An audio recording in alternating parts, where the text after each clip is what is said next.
Hello there, welcome to another video. This is the Bookkeeping Master on YouTube. In the previous video, I demonstrated how to connect a bank feed on Sage Accounting.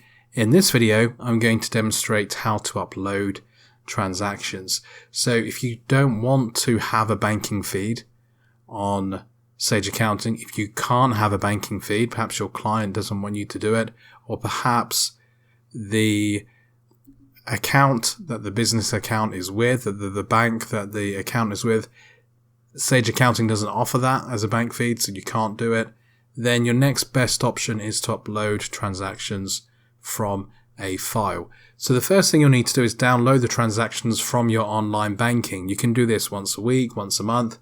It's totally up to you. But you need to download a statement from your online banking ready to upload to Sage. And the formats that Sage accept are these formats here. So any of these files are supported. I generally use CSV or Excel file formats when uploading to Sage Accounting, but I use Windows. If you use Apple or other computer platforms, then these are the options available to you. So example 1, this is what your transactions, your bank statement may look like once it's been downloaded. We have the date column, we have the description column, there might be a time column, a type column, a paid in, paid out, and then a running balance. And in this example, these are the January 2026 transactions, so the transactions for January. I understand for a lot of you, this could be the amount of transactions in a single day, not a month. It could be that your file goes down into the hundreds. That's absolutely fine. This is just a demonstration. It's just an example. Now, some of you may have a statement that looks more like this, where you don't have a paid in column and a paid out column. You just have one column, which is amount, and it's either positive or negative, depending if it's money in or money out. Both of them are fine. The first thing I want to teach you is the columns that you'll need to do the upload. You'll need a date column, you'll need a description column, and you'll need the money in, money out, or the single amount value column. So going through that again, you need the date, you need a description, and you need the column or columns that show the money in and out of the account. Columns like time, you can just delete. You can leave them on there if you like, but if you delete them, it just makes things a bit easier to view. It's a bit easier on the eyes. I'm also going to delete type. So I'm left with this. I'll leave balance, but you don't need the balance column, but you can leave it there. It's up to you. So we have date, description, paid in, paid out, and then on this one, I'll also delete time and type. We have amount and balance. Let's make that a bit bigger. Okay, the next thing to teach you is that the columns have to be headed with the correct wording. And that correct wording, if it's a 3-column statement, which this one is, this one's a 4-column because we have paid in, paid out. So 1, 2, 3, 4. Date, description, paid in, paid out. If it's a 3-column, date, description, in and out within 1 column. If it's a 3-column, then the headings must be date, description, amount. So I need to change this amount value to just amount.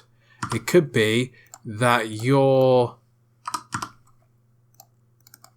statement doesn't say description. Maybe it says memo or something like that. You need to change that so it says description.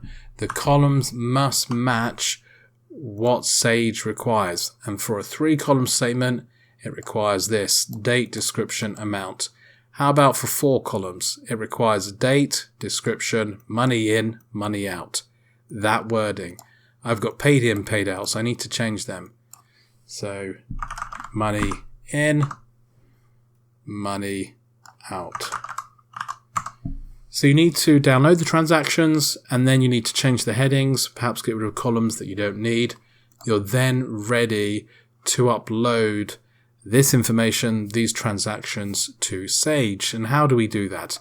Well, on Sage, on the banking section, so you may log into Sage and be on this home page here, the summary page. Go to the banking section, the banking module. You can click on Actions here and click Import Statement. Alternatively, you can click on the actual account, and then where it says Connect to Bank, there's a drop down. Click on Import Statement. So I click on that. It's now going to tell me to select from my device the file I want to upload. So let me do that now. Okay, so I've uploaded the CSV file. I click Review Transactions. It will take a while to load. It's asking me what the date order is. Is it day, month, year? Is it month, day, year? Is it year, day, month? Well, it is day, month, year. For my statements, a day, month, year. Click Continue.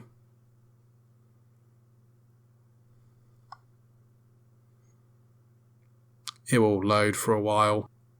I now have an opportunity to review the transactions. So it's giving me the date range, the amount of transactions, and here we go. We have the dates, we have the descriptions, if it's money in, money out, and the amounts. Look at this, I can review all of these, and if everything looks correct, which it does, I can click Confirm Import, and it will import those transactions. So those 21 transactions are now on Sage, ready for me to allocate. And if I click here, so 21 transactions, then you'll see those transactions that I've just imported. And we now need to decide what to do with these transactions. Now, whether you are using a bank feed or importing, these transactions are going to look the same. So this could be a page of bank feed transactions. It's actually a page of imported transactions. You won't be able to tell the difference. So this is importing transactions into Sage Accounting. In the next video, I want to teach you what to do with these transactions. What do we do with these transactions? How do we actually post these, allocate them correctly on Sage? It's really exciting. I'll show you how to do that in the next video.